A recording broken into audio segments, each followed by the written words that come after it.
আজকে আমাদের বাংলাদেশের ছাত্ররা, শিক্ষার্থীরা কত মায়ের বুক খালি করেছে, জীবন দিয়েছে, যুদ্ধ করেছে। আজকে তারা স্বাধীনতা অর্জন করেছে যেখানে কোনো স্বাধীনতা ছিল না, যেখানে কেউ বুক ফুলে ইসলামের কথা, কোরআনের কথা, আল্লাহর কথা বলতে পারত না, যেখানে মানুষ তার অধিকারের কথা, মানুষ তার ভ্রাতৃত্ব বন্ধনের কথা একজন আরেকজনের কাছে তুলে ধরতে পারে নাই। সেই স্বাধীনতার জন্য আজকে বাংলাদেশের শিক্ষার্থীরা যারা জীবন দিয়েছে, সেই সমস্ত শহীদদেরকে আমরা স্মরণ করছি আর আল্লাহর কাছে দোয়া করছি, ওগো আল্লাহ, আজকে সেই শহীদদের রূহের মাগফিরাত তুমি কামনা করো, তাদের কবরে সওয়াব পৌঁছায় দাও। সকলে বলছে আমিন। ৭১ সালের যুদ্ধ আমরা অনেকেই দেখি নাই, আপনারা অনেকেই দেখেছেন, যারা মুরব্বী আছেন, ৫০ বছরের উপরে যাদের বয়স তারা দেখেছেন, কিন্তু আমরা দেখি নাই ২০২৪ সালে এই যুদ্ধটা দেখলাম। মানুষকে কিভাবে মারা হয়, পাখির মতো গুলি করে একটা মায়ের বুককে খালি করা হচ্ছে। রাজশাহী মেডিকেল কলেজ হাসপাতালে এদিনকে একজন ব্যক্তি ছিলেন, একটা জানাজা নামাজে গেলাম, একজন বললেন আমি জীবনে ১৯৭১ সালে যুদ্ধ দেখি নাই, কিন্তু ২০২৪ সালে যুদ্ধ দেখেছি। রাজশাহী হাসপাতালে চতুর্দিকে আটকায়া রাখছে, বারবার ছাত্রদের লাশ ঢুকছে আর মৃতদেহগুলা বের হচ্ছে। এমন একটা মানুষ নাই যার চোখ দিয়ে পানি বের হয় নাই। আল্লাহু আকবার। ঘরে আগুন লাগায়া দিয়েছে, বিল্ডিং এ আগুন জ্বলছে, হাহাকার বাড়ানোর মতো কোনো ক্যাপাসিটি নাই, শুধু কাঁদতেছে আর কাঁদতেছে, অস্থির, ভয়ে আতঙ্ক, এখন জানি আমাদেরও কি হয়ে যায়। সুতরাং স্বাধীনতা অর্জন করার থেকে স্বাধীনতা রক্ষা করা সব থেকে বেশি জরুরি। এই মাতৃভূমিকে, এই দেশকে প্রেসিডেন্ট শেখ মুজিবুর রহমান স্বাধীনতার ঘোষক, যিনি বাংলার আপামার জনতা, কে শ্রমিক, কে কৃষক, কে রিক্সা চালক, কে কি কাজ করে, সবাইকে প্রেসিডেন্ট শেখ মুজিবুর রহমান তিনি কিন্তু একটা ঘোষণা দিয়েছিলেন, ঠিক কিনা বলেন? একটা ভাষণ দিয়েছিলেন, তোমাদের যা আছে তাই নিয়ে শত্রুর মোকাবেলা করো। প্রেসিডেন্ট শেখ মুজিবুর রহমানের কথা আজও আমার কানে ভাসে। তাকে আমরা দেখি নাই, কিন্তু তার বক্তব্যগুলো আজও রেকর্ড হয়ে আছে। তোমরা পাকিস্তানি হানাদার বাহিনী নয়, তোমরা পাকিস্তানি মিলিটারি নয়, তোমরা আমার বাহিনী, তোমরা আমার মিলিটারি। তোমরা যখনই কোনো অন্যায় দেখবে প্রত্যেকেই একত্রিত হয়ে তার শত্রুর মোকাবেলা করবে। তার বক্তব্যটা ছিল এমন। সুতরাং আমাকে আপনাকে শত্রুর মোকাবেলা করতে হবে। কেউ যদি আমার মাতৃভূমির উপরে আঘাত করে, নিঃসন্দেহে এই দেশের মানচিত্রটা আল্লাহ পাকের পক্ষ থেকে বাজে, ঠিক কিনা বলেন? তাছাড়া এই দেশের মানচিত্র আমরা পেতাম না, বাংলাদেশ একটা স্বাধীন দেশ আমরা পেতাম না। লাখো শহীদের রক্তের বিনিময়ে, মা বোনদের ইজ্জতের বিনিময়ে এই দেশকে আমরা পেয়েছি। আর বিদেশিদের তাবেদার, তারা আমার দেশকে নিয়ে যাবে না। আবারও কেউ যদি আমার দেশের উপরে হানা করে, কেউ যদি আমার দেশকে ছিনায় নিতে চায়, কেউ যদি এই দেশকে হিন্দুত্ববাদী বানাতে চায়, কেউ যদি এই দেশকে পাকিস্তানি বানাতে চায়, আমরা তার বিরুদ্ধে আবারও শক্ত হাতে লাঠি ধরবো। কথা বলেন ঠিক কিনা? এটা আমার ইমানি দায়িত্ব, আমার দেশকে রক্ষা করা, আমার মাতৃভূমিকে রক্ষা করা। সুতরাং আজকে স্বাধীন হওয়ার পরে স্বৈরাচার শাসক থেকে, জালিম শাসক থেকে এ দেশটাকে স্বাধীন করার পরে আর কোন জালিমের হাতে এই দেশকে দেওয়া যাবে না। যেখানে কেউ কারো অধিকার বলতে পারবে না, অধিকার চাইতে গেলেই রাজাকার, তাদের কাছে এই দেশকে ছাড়া যাবে না। সুতরাং এদেশ স্বাধীন হতে হবে, সবাই তার নিজ নিজ কথা থেকে বলতে পারবে, এমন হতে হবে। আমরা প্রত্যেকেই نصر الله والفتح ورأيت الناس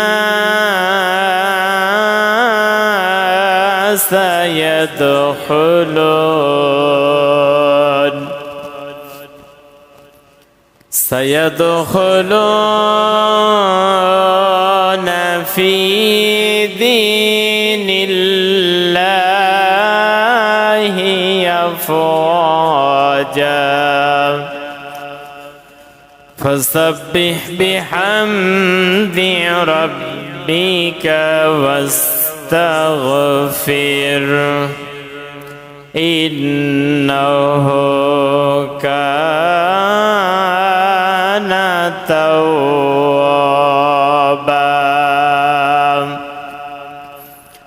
صدقت يا رب العالمين.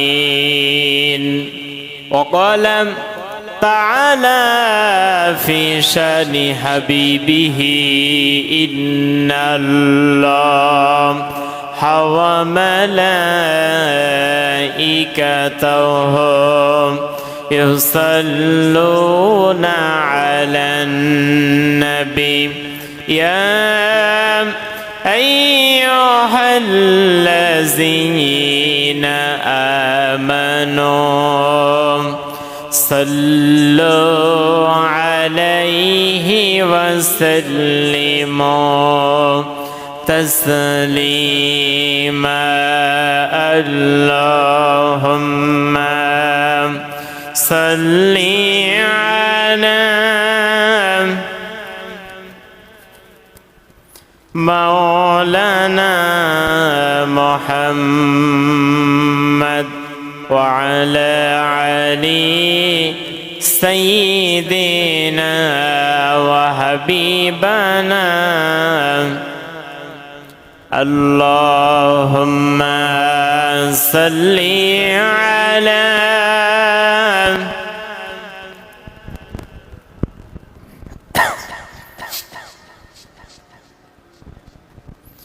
وعلى علي سيدنا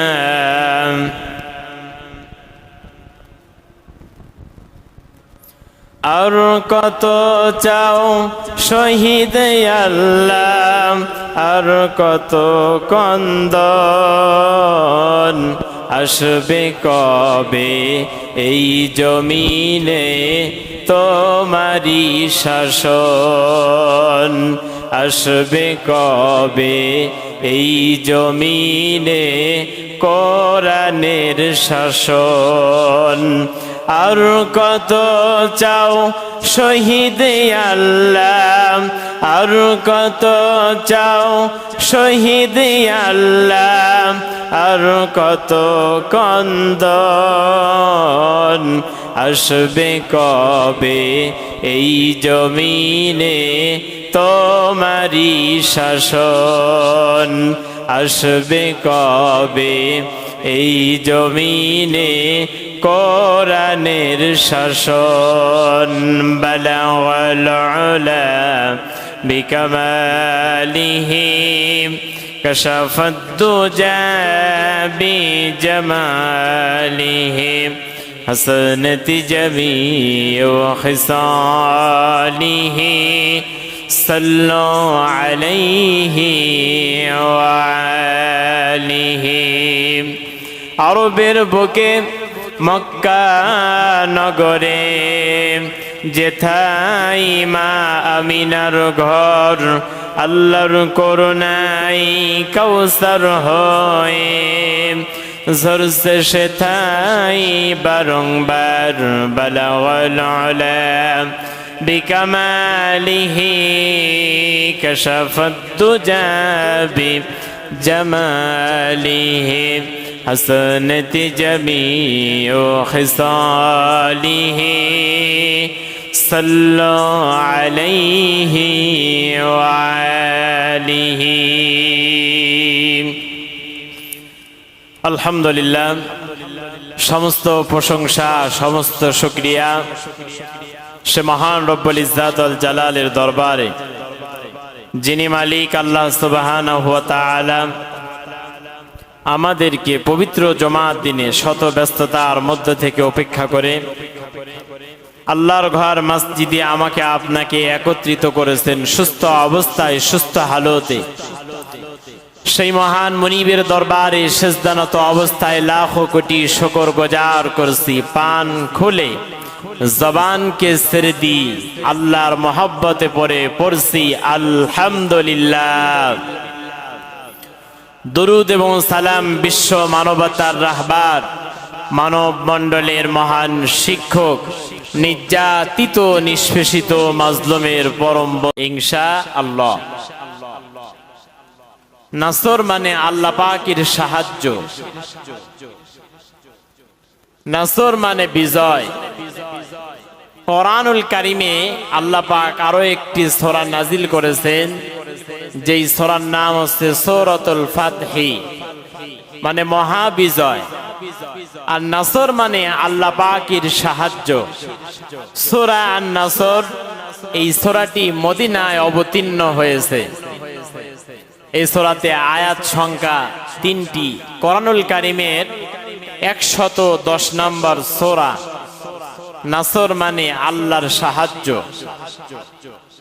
বিশ্ব নবীজি মুহাম্মদ রাসূলুল্লাহ সাল্লাল্লাহু আলাইহি ওয়াসাল্লাম মক্কা থেকে হিজরত করে মদিনাতে গিয়েছিলেন আল্লাহ পাকের আদেশে। কার আদেশে? আল্লাহ পাকের আদেশে মক্কা থেকে মদিনাতে হিজরত করে নবীজি গিয়েছিলেন। নবীজি আমার মক্কার দিকে, কাবার দিকে বারবার তাকাচ্ছিলেন আর বলতেছিলেন, ওরে কাবা, ও কাবার মালিক, এই মক্কার দুষ্ট ছেলেরা এই কাবার খেদমত আমাকে করতে দিল না। আজকে আমি আল্লাহর হুকুমে হিজরত করছি, এই মক্কার ছেলেদের, মক্কার মানুষদের জুলুমে পড়ে মক্কা ছেড়ে, আমার জন্মস্থান ছেড়ে মদিনাতে আজকে যাচ্ছি। নবীজি আমার ওই দিনকে ভারাক্রান্ত মন নিয়ে মক্কা থেকে মদিনাতে হিজরত করেছিলেন। এবং নবীজি ওই মুহূর্তে আল্লাহ পাকের কাছে দোয়া করেছিলেন, সুলতানান নাসিরা, রাষ্ট্রের ক্ষমতার জন্য, রাষ্ট্রের পাওয়ারের জন্য, সুন্দরতম একটি রাষ্ট্র গঠনের জন্য আল্লাহ পাকের হাবিব আল্লাহ পাকের কাছে দোয়া করেছিলেন। আল্লাহ পাক তার দোয়াকে কবুল করেছেন। হিজরতের 8 বছর পরে 8ম হিজরিতে আল্লাহ পাক ফতে মক্কা বিজয় দান করলেন। জোরে বলি সুবহানাল্লাহ। আজকে আমাদের বাংলাদেশের ছাত্ররা, শিক্ষার্থীরা কত মায়ের বুক খালি করেছে, জীবন দিয়েছে, যুদ্ধ করেছে। আজকে তারা স্বাধীনতা অর্জন করেছে, যেখানে কোনো স্বাধীনতা ছিল না, যেখানে কেউ বুক ফুলে ইসলামের কথা, কোরআনের কথা, আল্লাহর কথা বলতে পারত না, যেখানে মানুষ তার অধিকারের কথা, মানুষ তার ভ্রাতৃত্ব বন্ধনের কথা একজন আরেকজনের কাছে তুলে ধরতে পারে নাই, সেই স্বাধীনতার জন্য আজকে বাংলাদেশের শিক্ষার্থীরা যারা জীবন দিয়েছে, সেই সমস্ত শহীদদেরকে আমরা স্মরণ করছি আর আল্লাহর কাছে দোয়া করছি, ওগো আল্লাহ, আজকে সেই শহীদদের রূহের মাগফিরাত তুমি কামনা করো, তাদের কবরে সওয়াব পৌঁছায় দাও। সকলে বলছে আমিন। 1971 সালে যুদ্ধ আমরা অনেকেই দেখি নাই, আপনারা অনেকেই দেখেছেন, যারা মুরব্বী আছেন, 50 বছরের উপরে যাদের বয়স তারা দেখেছেন। কিন্তু আমরা দেখি নাই 2024 সালে এই যুদ্ধটা দেখলাম। মানুষকে কিভাবে মারা হয়, পাখির মতো গুলি করে একটা মায়ের বুককে খালি করা হচ্ছে। রাজশাহী মেডিকেল কলেজ হাসপাতালে এদিনকে একজন ব্যক্তি ছিলেন, একটা জানাজা নামাজে গেলাম, একজন বললেন, আমি জীবনে 1971 সালে যুদ্ধ দেখি নাই, কিন্তু 2024 সালে যুদ্ধ দেখেছি। রাজশাহী হাসপাতালে চতুর্দিকে আটকায়া রাখছে, বারবার ছাত্রদের লাশ ঢুকছে আর মৃতদেহগুলা বের হচ্ছে। এমন একটা মানুষ নাই যার চোখ দিয়ে পানি বের হয় নাই। আল্লাহু আকবার। ঘরে আগুন লাগায়া দিয়েছে, বিল্ডিং এ আগুন জ্বলছে, হাহাকার বাড়ানোর মতো কোনো ক্যাপাসিটি নাই, শুধু কাঁদতেছে আর কাঁদতেছে, অস্থির, ভয়ে আতঙ্ক, এখন জানি আমাদেরও কি হয়ে যায়। সুতরাং স্বাধীনতা অর্জন করার থেকে স্বাধীনতা রক্ষা করা সব থেকে বেশি জরুরি। এই মাতৃভূমিকে, এই দেশকে প্রেসিডেন্ট শেখ মুজিবুর রহমান স্বাধীনতার ঘোষক, যিনি বাংলার আপামার জনতা, কে শ্রমিক, কে কৃষক, কে রিক্সা চালক, কে কি কাজ করে, সবাইকে প্রেসিডেন্ট শেখ মুজিবুর রহমান তিনি কিন্তু একটা ঘোষণা দিয়েছিলেন, ঠিক কিনা বলেন?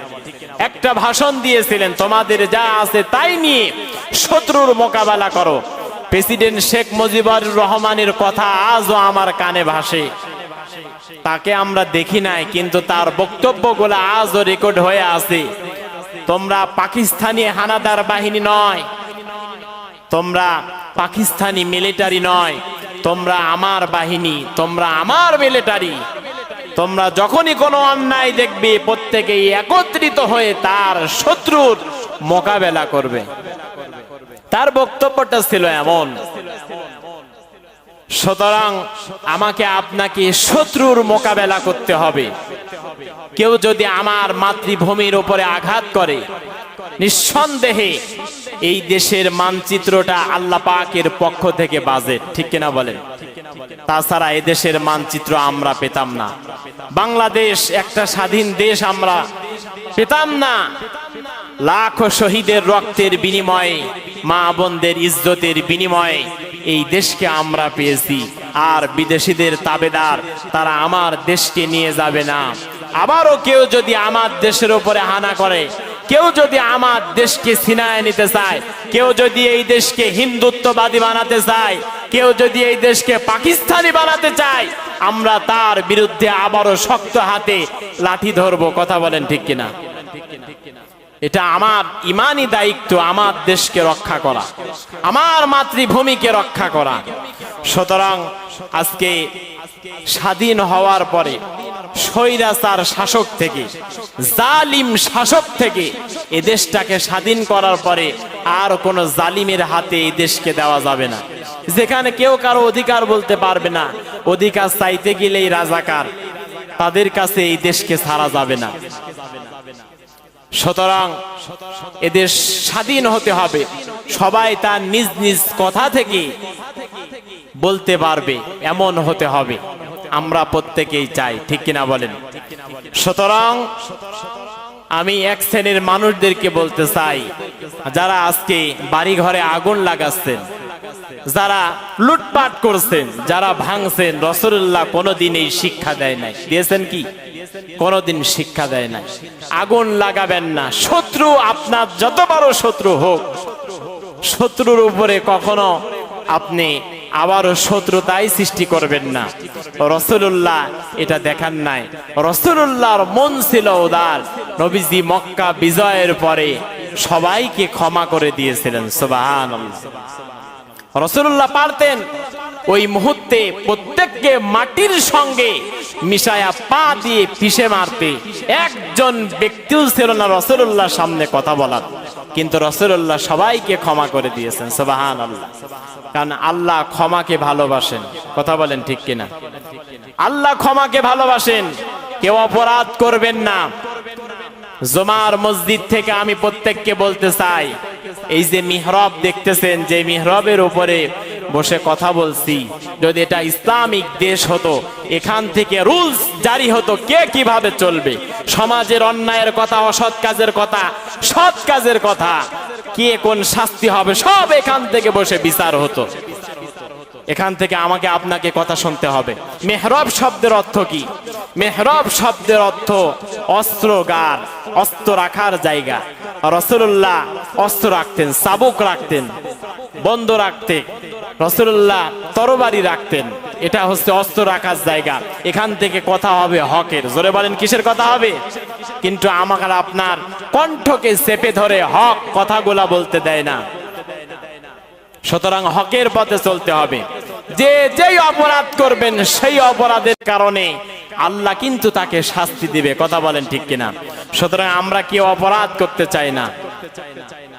আজ থেকে 20 বছর আগে বাংলাদেশের একজন মুজাদ্দিদ আল্লামা দেলাওয়ার হোসাইন সাইদি বলেছিলেন, 12 কোটি মানুষ গাছের গোড়া আস্তে করে নাড়া দিবে, বেশি বাড়বেন না, মামু বাড়ি দিল্লি গিয়া পড়বেন। আজকে কিন্তু দিল্লি গিয়াই পড়ছে, ঠিক কিনা বলেন? সুতরাং বেশি জুলুম করবেন না, অত্যাচার করবেন না। আপনি তো কিছুই না, ফেরাউনের দিকে লক্ষ্য করুন। আজ হয়তো বা আওয়ামী লীগ ক্ষমতায় ছিল, কাল বিএনপি থাকবে না, পরশু জামাত, তারপরে জামাত থাকবে না, তারপরে হেফাজত থাকবে না, জাতীয় পার্টি থাকবে, তারপরে আরেকটা দল আসবে। ক্ষমতা কারোর জন্য চিরস্থায়ী, কারোর জন্য চিরস্থায়ী নয়। এই জন্য কারো সঙ্গে খারাপ ব্যবহার করা যাবে না। আজ আপনি ক্ষমতায় আছে বলে যে ওই দল করতো তার বাড়িতে গিয়ে ভাঙতেছেন, তার বাড়িতে আগুন দিচ্ছেন, এটা ইসলাম সমর্থন করে না, এটা রাসূলুল্লাহ সমর্থন করে নাই। এজন্য আমি আপনাদেরকে বলতে চাই, আপনি আরো তাদেরকে পাহারা দিবেন, তাদের জন্য দোয়া করবেন, আল্লাহ আপনাকে উত্তম স্থানে পৌঁছায়া দিবে। সুতরাং চেষ্টা করবেন রাসূলুল্লাহর মতো উদার মন হওয়ার। আল্লাহর হাবিব বিশ্বনবী মুহাম্মদুর রাসূলুল্লাহ সাল্লাল্লাহু আলাইহি ওয়াসাল্লাম হিজরতের 8ম বছরে 8তম বছরে ফতে মক্কা বিজয় করার জন্য মদিনা থেকে একজন নয়, দুইজন নয়, 10,000 সাহাবী নিয়ে 17ই রমজানে 630 খ্রিস্টাব্দে 8ই জানুয়ারি রোজ সোমবারে বিশ্ব নবীজি মদিনা থেকে মক্কা বিজয় করার জন্য গিয়েছিলেন। জোরে বলি সুবহানাল্লাহ। নবীজি আমার মক্কাতে যখন ছিলেন, কাবা ঘরের চাবি ছিল উসমান বিন তালহার কাছে। নবীজি আমার বললেন, উসমান বিন তালহা, আমি কাবার ভিতরে একটু ঢুকতে চাই, কেননা আমি কুরাইশ বংশের সন্তান, আমি একটা আধিপত্যশীল বংশের সন্তান। আমার দাদা আব্দুল মুত্তালিব সারা জীবন এই ঘরের খেদমত করেছে, আমার বংশের মানুষেরা সারাটা জীবন এই কাবা ঘরের খেদমত করেছে। ওগো উসমান ইবনে তালহা, একটু কাবা ঘরে ঢোকার সুযোগ আমাকে করে দাও। ওই দিনকে উসমান ইবনে তালহা বিশ্ব নবীজিকে সুযোগ দেয় নাই, নবীজিকে মেরেছে, বকাবকি করেছে, নির্বংশ বলেছে। এমনকি উসমান ইবনে তালহা নবীজির ঘাটটাকে ধরে বিশ্ব নবীজিকে ঘাড় ধরে ধাক্কা দিয়েছে। নবীজি আমার মন খারাপ করে কান্না করে আল্লাহর কাছে দোয়া করেছে, কিন্তু বদদোয়া করে নাই। বদদোয়া করেছে, জোরে বলেন। নবীজি আমার বদদোয়া করে নাই, আল্লাহর কাছে দোয়া করেছে সফলতার জন্য। নবীজি আমার বললেন, উসমান ইবনে তালহা রে, আজকে তোমার হাতে ক্ষমতা, তোমার হাতে কাবার চাবি, আমাকে আজকে কাবার মধ্যে ঢুকতে দিলে না। তবে ওরে উসমান ইবনে তালহা, তুমি শুনে রাখো, আল্লাহ পাক একদিন আমাকেও ক্ষমতা দিবেন, এই চাবির ক্ষমতা আমাকে দিবেন, অবশ্যই আমি কাবা ঘরে ঢুকতে পারবো। সুবহানাল্লাহ। নবীজি আমার 10,000 সাহাবী নিয়ে মদিনা থেকে মক্কার উদ্দেশ্যে রওনা দিলেন 17ই রমজানে 630 খ্রিস্টাব্দে 8ই জানুয়ারি। নবীজি আমার বললেন, সাহাবীরা, দ্বিতীয় হিজরতে বদরের ময়দানে যুদ্ধ করে জয়ী হয়েছি, আর আজকে 8ম হিজরি, মক্কা বিজয় করতে হবে। বদরের ময়দানে যখন যুদ্ধ করার জন্য শরীরে শক্তি প্রয়োজন, তোমরা রোজা ভেঙেছিলে। ও আমার পানের সাহাবীরা, আজকেও তোমরা রোজা গোলা ভেঙে ফেলো, কেননা আল্লাহর ঘর কাবাকে রক্ষা করতে হলে, কারণ এই সৌদি আরবের তামাম বিশ্বের মূল কেন্দ্র, মূল শহর হচ্ছে মক্কা শহর। এই মক্কা শহরকে বিজয় করতে হলে শরীরে শক্তির প্রয়োজন। সমস্ত সাহাবীরা রাসূলুল্লাহর কথা শুনে প্রত্যেকেই তারা রোজাটাকে ভেঙে ফেললেন। নবীজি আমার বললেন, তোমরা প্রত্যেকেই দুধ দিয়ে ইফতার করো, খেজুর দিয়ে ইফতার করো, তাহলে শরীরে শক্তি আসবে। সবাই যখন দুধ এবং খেজুর দিয়ে ইফতার করলাম, কাফেরদের লিডার, কুরাইশদের লিডার আবু সুফিয়ান একজনকে পাঠায় দিলেন, বললেন, আব্দুল্লাহর বেটা মোহাম্মদ মদিনা থেকে রওনা দিয়েছে মক্কাকে নাকি বিজয় করবে। দেখো তো তারা কত মানুষ নিয়ে মক্কাতে আসে। একজন কাফেরদের মধ্যে একজন সেনাবাহিনীকে আবু সুফিয়ান পাঠায় দিল। আবু সুফিয়ান এসে দেখে অনেক মানুষ। ওই ব্যক্তি ঘুরে গিয়ে আবু সুফিয়ানকে বলতেছে, আবু সুফিয়ান কত মানুষ আমার চোখে ধরবে না, বলা যাবে না। জোরে বলি আল্লাহু আকবার। 5000 মানুষ হলেই মানুষ বলে হাজার খানেক হবে, কারণ মানুষ শোনার থেকে বলে বেশি, ঠিক না বলেন? শোনার থেকে বলে বেশি, দেখার থেকে বলে বেশি। এটা মানুষের অভ্যাস, জাতিগত অভ্যাস।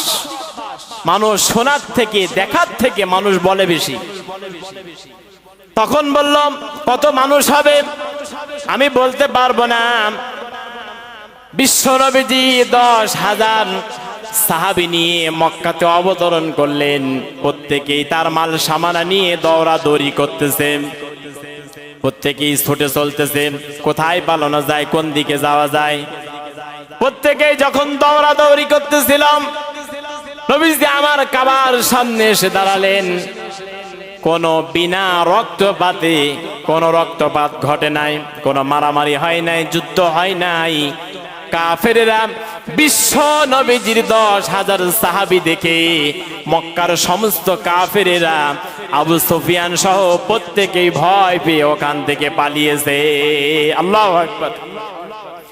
কারণ আজকে নবীজির হাতে ক্ষমতা, আল্লাহ পাক পাওয়ার দিয়েছেন। মাত্র 10,000 সাহাবী নয়, আল্লাহ পাক আসমান থেকে বদরের ময়দানে যেইভাবে সাহাবী দিয়ে সাহায্য করেছিলেন, আজকে মক্কা নগরীতেও নবীজিকে আল্লাহ পাক নিজে হাতে সাহায্য করবেন।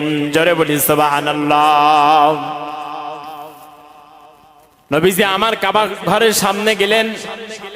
সামনে যাওয়ার পরে উসমান ইবনে তালহাকে বললেন, উসমান ইবনে তালহা রে, আজ থেকে 1 বছর আগে, এখনো 1 বছর হয় নাই, এখনো 1 বছর হয় নাই, আমাদেরকে আমাদের মুজাদ্দিদ আল্লামা দেলাওয়ার হোসাইন সাইদি সাহেবকে মারা কিন্তু এখনো 1 বছর হয় নাই। হয়েছে কি? কিন্তু জালিমের অবস্থা খারাপ, জালিমের গদি খান খান। নবীজি উসমান ইবনে তালহাকে বলতেছে, উসমান ইবনে তালহা রে, 1 বছরও কিন্তু হয় নাই, আল্লাহ আমাকে কাবার সামনে দাঁড়ায় দিয়েছে। এখন আমি কাবার সামনে দাঁড়িয়েছি। ওরে উসমান ইবনে তালহা, কাবার চাবি কি আমার সামনে দিবে কিনা, আমার হাতে দিবে কিনা? উসমান ইবনে তালহা সঙ্গে সঙ্গে মাথাটাকে নিচু করে বলতেছি, ইয়া রাসূলুল্লাহ, ইয়া হাবিবাল্লাহ, এই কাবার চাবির মালিক আজকে আপনি নিজেই। জোরে বলি সুবহানাল্লাহ। নবীজি আমার কাবার চাবি উসমান ইবনে তালহার কাছ থেকে নিলেন। উসমান ইবনে তালহার কাছ থেকে কাবার চাবি নিয়ে কাবা ঘরের মধ্যে তালা খুলে ঢুকলেন। সমস্ত মূর্তিগুলা আবর্জনাগুলা ভেঙে ফেলে দিলেন। 2 রাকাত শুকরানা নামাজ নবীজি আমার কাবার মধ্যে আদায় করলেন। জোরে বলি সুবহানাল্লাহ। অকুল জা আল হক ওয়া যাহাকাল বাতিল ইন্নাল বাতিলা কানা যাহুকা। আল্লাহু আকবার। সত্য যখন আসবে, মিথ্যা তখন পালাতে বাধ্য হবে। কথা বলেন ঠিক কিনা? নবীজি আমার কাবা ঘরের মধ্যে ঢুকলেন। সমস্ত মূর্তিগুলা আবর্জনাগুলা ময়লাগুলা বের করলেন। নবীজি আমার 2 রাকাত শুকরানা নামাজ আদায় করলেন। উসমান ইবনে তালহাকে বললেন, উসমান ইবনে তালহা রে, এখন তুমি কি করবে?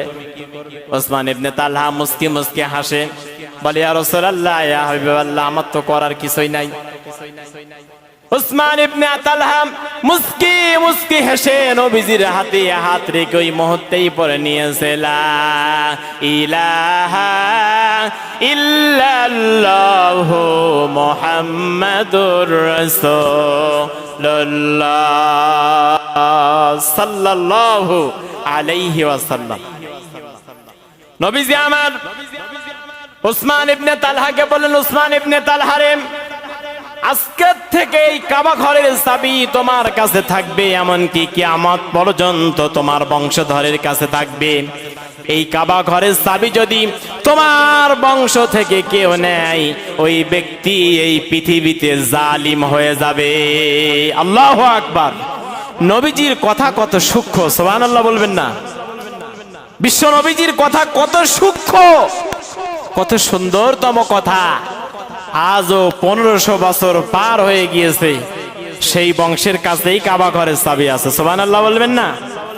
শেষ চাবি ছিল যার কাছে কয়েকদিন আগে, 1 মাস হলো তিনি ইন্তেকাল করেছেন। ইন্না লিল্লাহি ওয়া ইন্না ইলাইহি রাজিউন। আল্লাহ যেন তাকে জান্নাতুল ফেরদাউস নসিব করেন, সকলে বলছে আমিন। বিশ্ব নবীজি সাহাবীদেরকে নিয়ে মক্কার শহর টহল দিচ্ছেন, ঘুরতেছেন। মক্কার মানুষেরা বিশ্ব নবীজিকে দেখে ভয় পেয়েছে, প্রত্যেকেই পলায়ন করেছে। সামনে ছিল আবু সুফিয়ান, কাফেরদের নেতা, কুরাইশদের নেতা। বিশ্ব নবীজির সামনে আসলেন। আবু সুফিয়ান শুধু কাফেরদের নেতা নয়, আবু সুফিয়ান হচ্ছে বিশ্ব নবীজির শ্বশুর। সুবহানাল্লাহ কোন? কারণ আবু সুফিয়ানের মেয়ে উম্মে হাবিবাকে বিশ্ব নবীজির সঙ্গে বিবাহ দিয়েছেন আবু সুফিয়ান যখন কাফের ছিল, তার আগেই।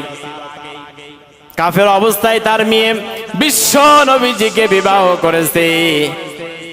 আবু সুফিয়ান ওই মুহূর্তে বলতেছে, মুহাম্মদ সাল্লাল্লাহু আলাইহি ওয়াসাল্লাম, তুমি যে আল্লাহর নবী, আল্লাহ যে তোমাকে ক্ষমতা দিয়েছে, পাওয়ার দিয়েছে, আর তোমার মধ্যে যে মুজিজা, তোমার ভিতরে আল্লাহ পাক যে ইমানি শক্তি দিয়েছে, নিঃসন্দেহে আমি বুঝতে পেরেছি তুমি আল্লাহর হাবিব। সুবহানাল্লাহ। নবীজি আমার মক্কার অলিগলিতে ঘুরতেছিলেন, হঠাৎ করে একজন বুড়ি মহিলার সঙ্গে দেখা মিলল। নবীজি আমার বুড়ি মহিলার পাশে গেলেন, বুড়ি মহিলাকে গিয়ে বলতেছেন, বুড়ি মহিমা আপনি কি করতেছেন এই মুহূর্তে? বুড়ি মা বলতেছে, তুমি কি শোনো নাই মদিনা থেকে আব্দুল্লাহর বেটা মোহাম্মদ আসতেছে সন্ত্রাসী ঘোড়া নিয়ে, মক্কার মানুষদেরকে আজকে মারবে। আজকেও আমাদের সমাজে অনেক টুপিওয়ালা, দাড়িওয়ালা, জব্বাওয়ালা আছে যারা এই সমাজের সত্য নেতৃত্ব দান করে, কিন্তু এক শ্রেণীর মানুষেরা তাদেরকে এ জাতির সামনে রক কাটা গ্রুপ বানিয়েছে। কথা বলেন ঠিক কিনা? যে মানুষদেরকে এই জাতির সামনে তারা তাদের সামনে তুলে ধরেছে, তারা পাকিস্তান বানাবে দেশকে, কিন্তু আসলে তারা তা নয়। তারা আল্লাহর কোরআন দিয়ে বিচার করে, কোরআন মোতাবেক চলে। নবীজি আমার বুড়ি মহিলাকে বললেন, বুড়ি মা আপনি যে বাটিগুলা, আপনার আসবাবপত্রগুলা, জিনিসগুলা ব্যাগের মধ্যে গোছাচ্ছেন, আপনি কোথায় যাবেন?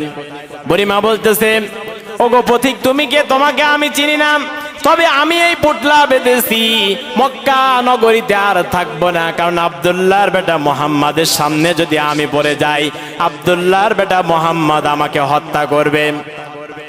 কারণ আমি বুড়ি মহিলা সারাটা জীবন আব্দুল্লাহর বেটা মোহাম্মদের বিরোধিতা করেছি, আব্দুল্লাহর বেটা মোহাম্মদের বিরোধিতা করেছি, আজকে আমাকে মারবেন।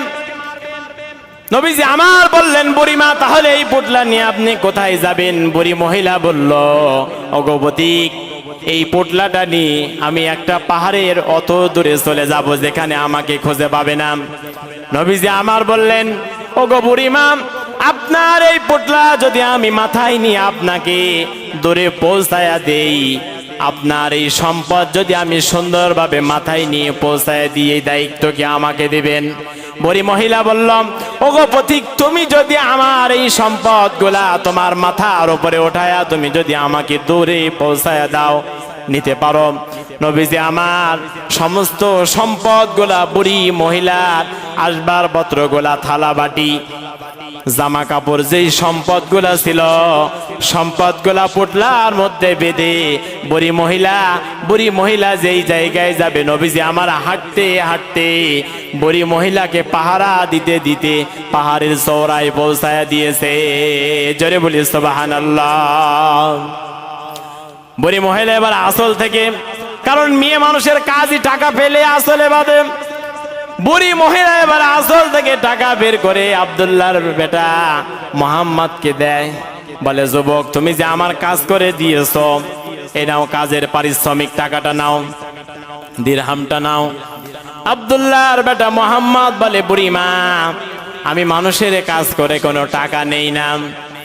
বিশ্ব নবীজিকে পারতেন না, যেই বুড়ি মহিলা সারাটা জীবন নবীজির বিরুদ্ধে চারণ করেছে, যেই বুড়ি মহিলা সারাটা জীবন বিশ্ব নবীজির বিপক্ষে কথা বলেছে, সেই বুড়ি মহিলার আসবাবপত্র বাড়ি জায়গা জমি সম্পদগুলা নবীজির হাতে। আজকে নবীজিকে আমার পারতেন না বুড়ি মহিলার সম্পদগুলা কেড়ে নিতে? কি পারতেন না? নবীজিকে পারতেন না বুড়ি মহিলার ঘরে আগুন দিতে? কি পারতেন না?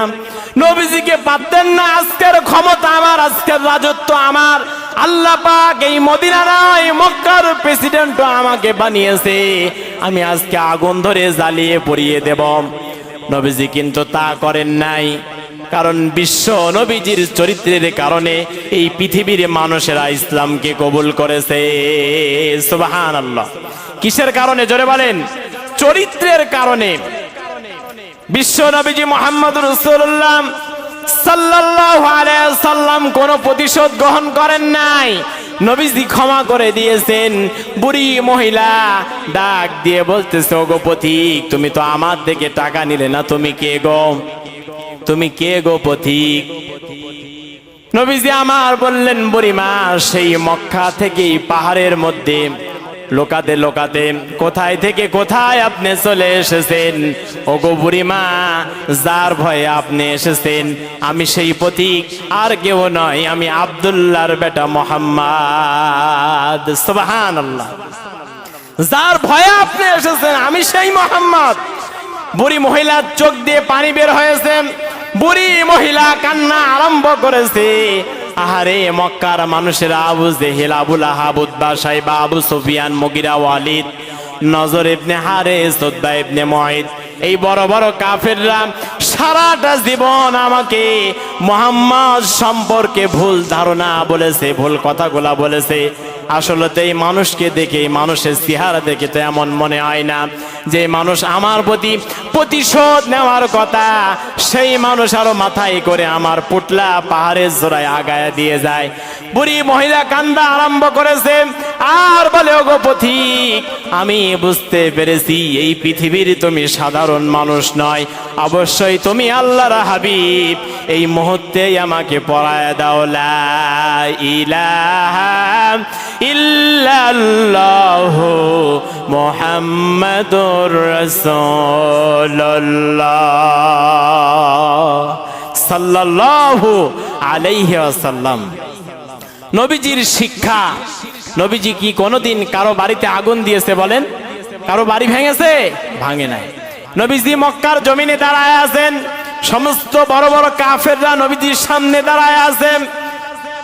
নবীজি বলেছেন ও মক্কার কাফেররা তোমরা আমার বিলালকে মেরেছ, তোমরা আমার সুমাইয়াকে মেরেছ, তোমরা আমার খুবাইবকে মেরেছ, তোমরা আমার খাব্বাবকে মেরেছ, তোমরা আমার অসংখ্য সাহাবীকে হত্যা করেছো, এমনকি আমার চাচা আমির হামজাকে ৭২ টুকরা করেছো, তারপরেও আমি তোমাদের প্রতি রাগান্বিত হই নাই। আজকে এই মক্কার জমিনে আমি তোমাদের সবাইকে ক্ষমা করে দিলাম। সুবহানাল্লাহ। নবীজি কি ওই দিন পারতেন না প্রতিশোধ নিতে? জোরে বলেন। কারণ আল্লাহর অর্ডার, এটা ইসলাম, এটা শান্তির ধর্ম। ইসলাম কখনো কাউকে বলে না কারো বাড়িতে আগুন দাও, কারো বাড়ি ভাঙো। ইসলাম কখনো বলে না কাউকে কষ্ট দাও, কারো প্রতি প্রতিশোধ নাও। ইসলাম কখনো বলে নাই। এজন্য নবীজি হচ্ছে আমাদের মডেল, নবীজি হচ্ছে আমাদের শিক্ষক, নবীজি হচ্ছে আমাদের অ্যাডভোকেট। তার থেকে আমাকে আপনাকে শিক্ষা নিতে হবে। বিশ্ব নবীজির জীবন থেকে যদি আমি আপনি শিক্ষা নিয়ে কোরআন নামক এই কিতাব থেকে যদি বিধানটা নিয়ে আমি আপনি চালাতে পারি, এই দেশটা সোনার দেশে পরিণত হবে। কথা বলেন ঠিক কিনা? আজকে কত মানুষ গুম হয়ে পড়ে আছে, কত মানুষগুলা মুক্তি পেল, কত মানুষ ব্রিগেডার আমান আজমি যাকে 16টা বছর কাছের ঘরে আয়নার ঘরে আটকিয়ে রাখা হলো, 5 বছর আগে তার মা মারা গিয়েছে জানেই না। আল্লাহু আকবার বলবেন না? ব্যারিস্টার আরমান মীর কাসেম আলীর ছেলে, যিনি ছাত্র শিবিরের প্রথম সভাপতি, ঢাকা বিশ্ববিদ্যালয় মসজিদে মাত্র 6 জন মিলে ছাত্র শিবির তৈরি করেছিলেন। আজকে শুধু বাংলাদেশে নয়, বাংলাদেশ সহ আন্তর্জাতিক পর্যন্ত, এমনকি গ্রাম অঞ্চল, ইউনিয়ন, ওয়ার্ড, প্রত্যেকটি গ্রামে ছড়িয়ে আছে। ব্যারিস্টার আরমানকে 16টা বছর আয়না ঘরে লুকায় রাখছে। কি চেহারা ছিল আর কি হয়েছে, গুম করে রেখেছিল, করেছে। এটা ইসলাম, এটা ইসলাম। তারা ধৈর্য ধরেছিল, তাই বলে তাদের প্রতি প্রতিশোধ নেওয়া যাবে না, এটা ইসলাম শিখায় না। কারণ ইসলাম হচ্ছে শান্তির ধর্ম। জোরে বলেন কিসের ধর্ম? আসতে পারে, বালা আসতে পারে, মুসিবত আসতে পারে, এজন্য আমাকে আপনাকে ধৈর্য ধরে টিকে থাকতে হবে, আল্লাহর কাছে দোয়া করতে হবে। কারো প্রতি কেউ প্রতিশোধ নেবেন না, কারো বাড়িতে আগুন দেবেন না, কারো বাড়ি ভাঙবেন না, কোনো সন্তানকে কাঁদাবেন না, কোনো মাকে কাঁদাবেন না। আল্লাহ পাক কিন্তু উপরে একজন আছে, কথা বলেন ঠিক কিনা? আল্লাহ আছে না নাই? জোরে বলেন তো। আল্লাহ পাক একজন আছে, এর শাস্তি কিন্তু আমাকে হয় দুনিয়াতে অথবা আখিরাতে ভোগ করতে হবে। এজন্য আসুন আমরা প্রত্যেকেই মক্কার বিজয়ের শিক্ষা থেকে, নবীজির জীবন থেকে শিক্ষা নিয়ে এই পৃথিবীতে আমাদের প্রত্যেকের জীবনকে পরিচালিত করি। আল্লাহ পাক সুবহানাহু ওয়া তাআলা তিনি আমাদেরকে তৌফিক দান করুন। সকলে বলছে আমিন। ওয়া মা আলাইনা ইল্লাল বালাগ। যারা 4 রাকাত কাবলা জুম্মাহ সুন্নাত আদায় করেন নাই, আদায় করেন।